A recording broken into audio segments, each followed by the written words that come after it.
South Africa's G20 summit in Johannesburg offers the country close proximity to the largest economies in the world. The Ramaphosa government sees it as an opportunity to secure tangible commitments on climate finance, debt relief, and inclusive growth, while also cementing Africa's role as a central actor in global governance. But is that the best way to use this engagement? We have Professor William Gumede, the founder of the Democracy Works Foundation, in the studio to discuss how South Africa can maximize this opportunity. Hi, Prof. How are you? I'm good. No, thank you for having me again and having a conversation. I'm looking forward to the conversation with you. So, what should the country be pushing for at this global stage that they have in Johannesburg? You know, the G20 is taking place in a world in flux. I mean, the world that we knew in the past is not there anymore. And it really is a world in flux because the old trade rules um, are not as certain anymore. The old global institutions, traditional global institutions, being disrupted, and old partnerships, global partnerships, have been disrupted. And essentially, it's been disrupted by two key forces. One is the U.S. administration of U.S. President Donald Trump. I mean, his sweeping trade tariffs has actually upended global trade rules and also disrupted global partnerships because he's introduced tariffs against friends of the US and also enemies of the US. No discrimination. Every country has been facing the tariffs, the Trump tariffs, and every country has been trying to negotiate for it. So by doing that, the US administration has actually disrupted old partnerships and so on. But the US is also withdrawn under the Trump administration from global institutions like the World Bank, like the World Trade Organization, like the United Nations, and so on. And that has also undermined, the authority of these institutions, these global institutions. So on the one hand, it has disrupted, global trade rules, but also disrupted global institutions. So, and then the third one is the US has pulled development aid funding. And the US is the biggest development aid funder in the world, funding African countries, developing countries, even South Africa. And at the same time, that has done is it is also disrupted the economies of many, many developing countries. And then another big global issue, Russia's war against Ukraine, has also changed global dynamics and global partnerships and global rules. So all of this has given us an environment that the G20 is taking place, an environment of disrupted trade rules, global institutions that is facing almost like existential crises. And then what we have is many countries, especially developing countries and African countries, are struggling. The economies are under pressure because of the US tariffs.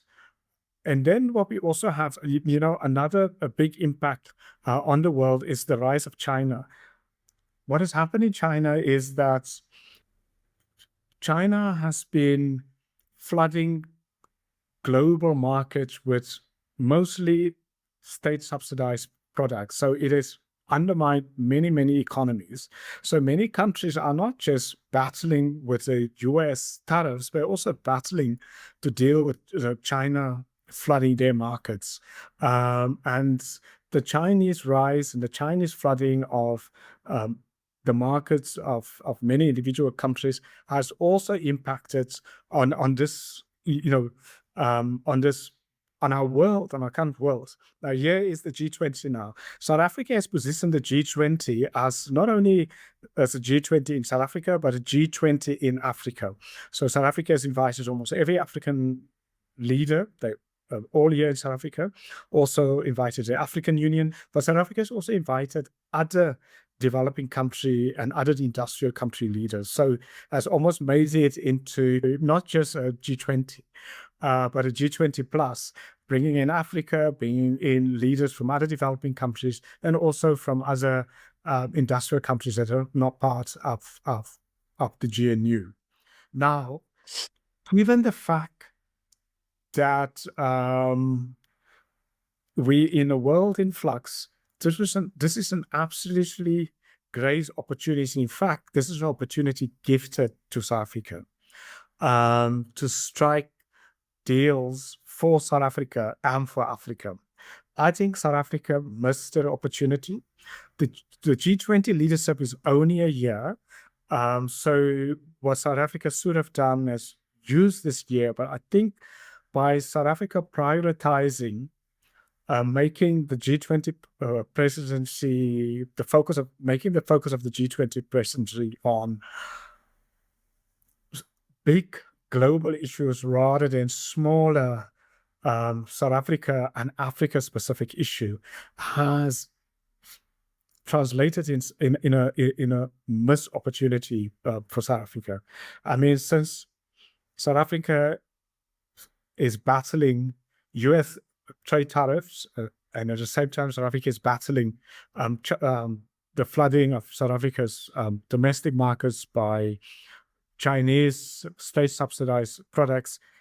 Yeah, was an opportunity for South Africa to strike deals with the biggest economies in the world, to strike South Africa-specific and Africa-specific deals. I think it was an absolute missed opportunity because focusing on global inequality is such a big topic which demands a coordination of global partners. Now, unfortunately, in this disruptive world, it is not possible to get global partners to work together to deal with inequality in the world. It was much, a smaller and a more narrow focus would have been better for South Africa and Africa. So what do I mean by a smaller and more narrow focus? A focus on getting trade deals for South Africa, getting trade deals for African countries would have been so much better. And even if South Africa wanted to make this an Africa-focused G20, it could have focused on dealing with African conflicts, because the African continent is now facing with massive conflicts. I mean, more than a third of all African countries are run by autocratic governments now, but are run by military rulers now. So if South Africa could have used the G20 and the resources of the G20 to rather deal with conflicts in Africa and with the humanitarian crises in Africa and with the development funding crises in Africa, because the US has pulled a plug on development aid. In many industrial countries has also moved development aid more, or Europe has either moved development aid to Eastern Europe or to Gaza, or they have remobilized development aid resources to their domestic economies. This would have been a great opportunity for South Africa to secure development funding from industrial countries to Africa and also to South Africa. Could the counter-argument be that this forum isn't the right one for it? South Africa is doing that on other forums or in one-to-one relationships with nations.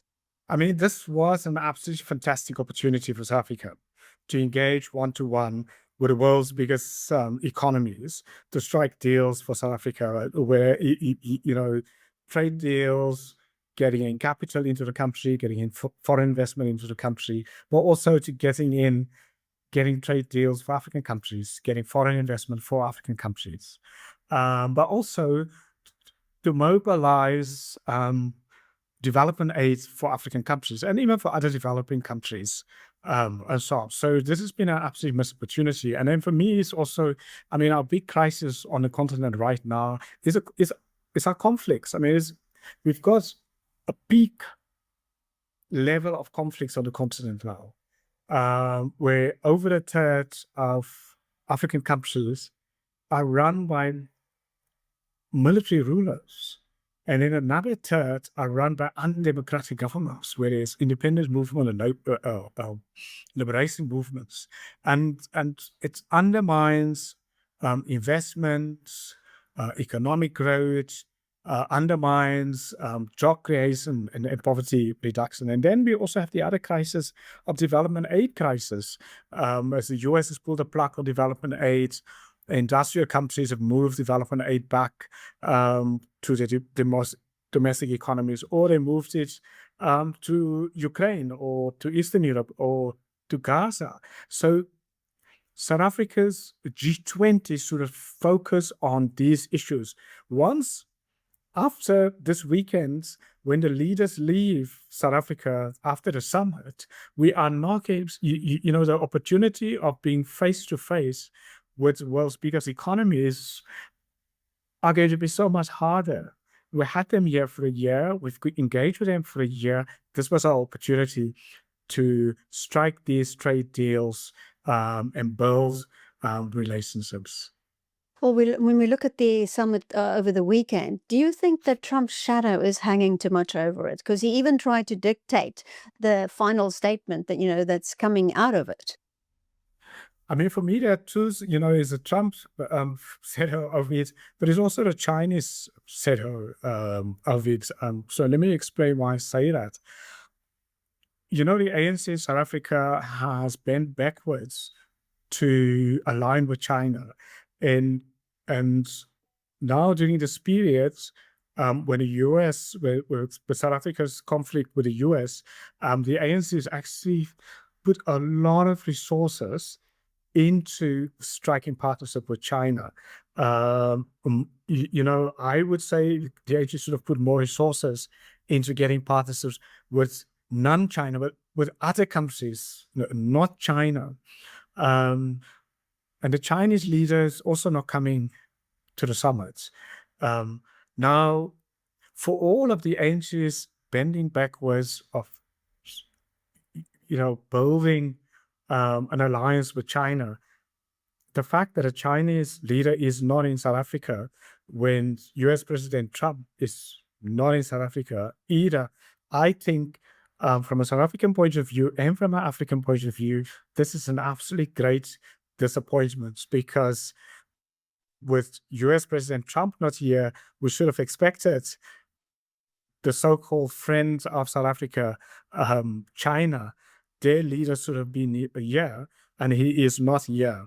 I think as South Africa will have to take a hard look at its relationship with China. Does it make sense to put so much effort in building a relationship with China? I don't think so. I think, of course, we have to engage with China, but we have to put the same or even more effort into building a relationship with the rest of the world. So I think it's not only the shadow of the US President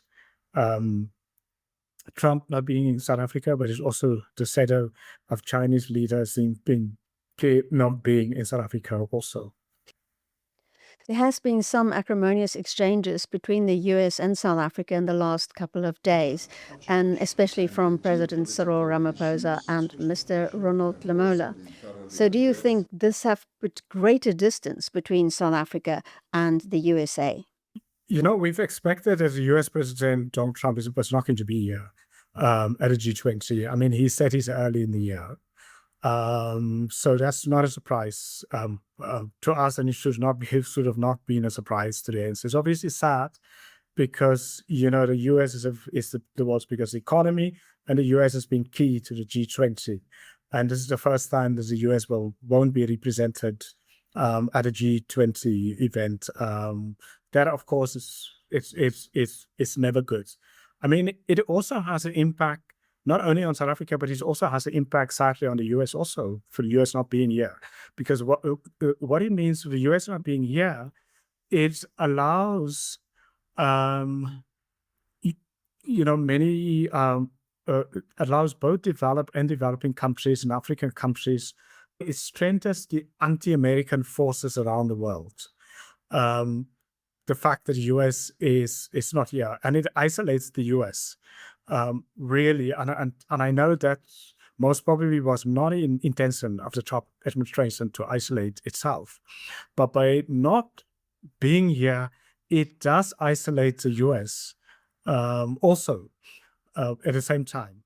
But from a South African point of view, the South African government has, I don't think, has done enough to strike a deal, a compromise deal ahead of the G20 summit with the US. So the South African government is also as much to blame for the impasse between South Africa in the US.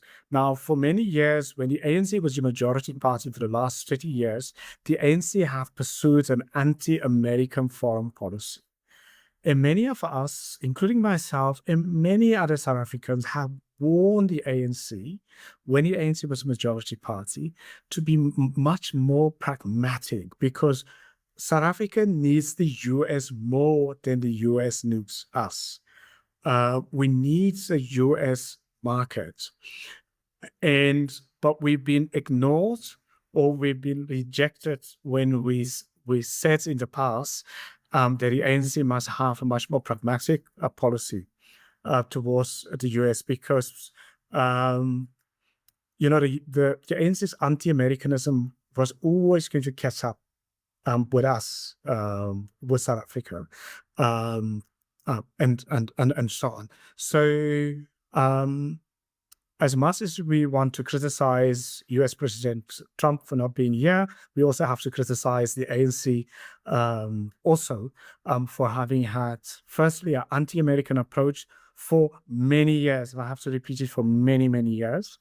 And secondly, also, the ANC has just not done enough to seek a compromise with the US. I mean, many other countries are having conflicts with the US, having trade conflicts, and every other country has been trying to negotiate with the US. Sadly, from a South African point of view, the ANC, although it is in a government of national unity, has behaved as if it's still a majority ANC government. So even the ANC's foreign policies has been, or rather the government of national unity's foreign policies has been the same as the ANC's foreign policies, because the ANC has insisted that the ANC's foreign policies becomes the GNU foreign policies. Now, the ANC's foreign policies has been anti-American, and sadly, the GNU's foreign policies has also now been anti-American, and so on. I think if the ANC had included its partners in its foreign policy towards the US, we would have come up with a much more pragmatic policy.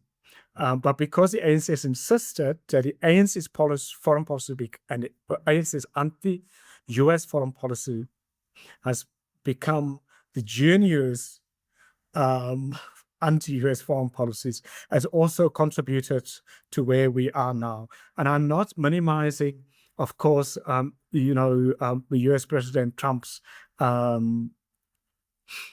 over-exaggeration of or rather his miscalling a white genocide which is not existing in South Africa. I'm not minimizing that, and so on. But I'm also criticizing the ANC at the same time for being anti-American and for not being more pragmatic and for not including the GNU partners in coming up with a new US policy. Because our current policy is current US policy is an ANC US policy, and the ANC's UN policies has been anti-US for many years, and the ANC sort of changed that, and I think many ANC leaders, and sadly also many ordinary South Africans, does not see the importance of the US.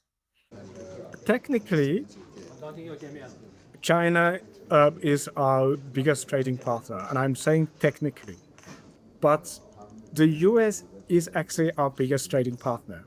If we include all of our engagement with the US companies in South Africa employ over 400, 500,000 South Africans. The US, before the Trump administration withdrew development aid, um, contributed a big part of South Africa's social development services and aids through US funding, through US state funding, but also through funding through non-US government funding to social development in South Africa has been so massive. I mean, our social development in South Africa, our social development services has actually, the majority of our social development services has actually been funded by non-South African sources because our social development, our state social development has been in such a crisis. So it's been US development aid funding, or it has been European funding for social development in South Africa because of state failure, particularly in social development. So the US is a big player in the South African economy beyond just trade. If we compare Chinese job creation in South Africa and it compares to US, I mean, it doesn't compare. If you look at Chinese development aid to South Africa compared to US development aid in South Africa, it doesn't compare. It's minuscule. Individual Americans put money into South Africa. Chinese individuals do not put money into South Africa into development efforts in South Africa. So the US is much more important to South Africa, and the US companies in South Africa support South Africa and South African development much more impactful than the Chinese companies in South Africa, because the US supports manufacturing in South Africa, and manufacturing creates jobs, and manufacturing also has a much higher impact in terms of development. The Chinese development model is to bring manufactured products into South Africa, and often state-subsidized manufacturing products, which displace South African manufacturing. And we've seen it now. We've seen it with our car industry, we've seen it with our tire industry, we've seen it with our textile industry that has been essentially being displaced, and more recently, our steel industry are being replaced by Chinese subsidized industries, state-subsidized industries. Whereas in the US trade with South Africa foster manufacturing in South Africa that has a much bigger multiplier impact and growth impact and job creation impact in South Africa, and poverty reduction impact in South Africa. All of this means that we should have prioritized our relationship with the US to a bigger extent than any other economy, in order to protect jobs in South Africa, and in order to protect growth in South Africa and stimulate growth in South Africa, and also to protect stability in South Africa, because if the US pulls the plug on South Africa and it increases poverty in South Africa, it then will also increase instability in South Africa. Well, Professor William Gumede, thank you so much. Thank you.